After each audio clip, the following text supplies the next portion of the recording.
దేవుని నామానికి మహిమ కలుగునుగాక. నేటి దినపు వాగ్దానంతో మీ ముందుకు రావడానికి ప్రభు సహాయం చేస్తూ ఉన్నారు పిల్లరా. యెషయా గ్రంథం 1వ అధ్యాయం 19వ వాక్యం. మీరు సమ్మతించి నా మాట వినిన యెడల మంచి పదార్థములను అనుభవించెదరు.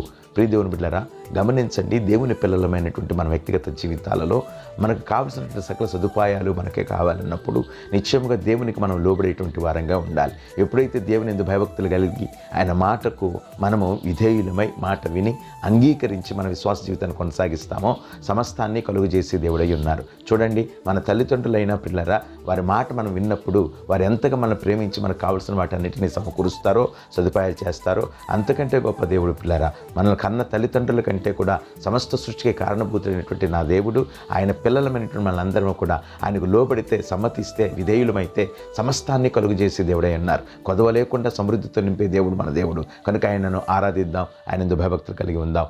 ఆమెన్.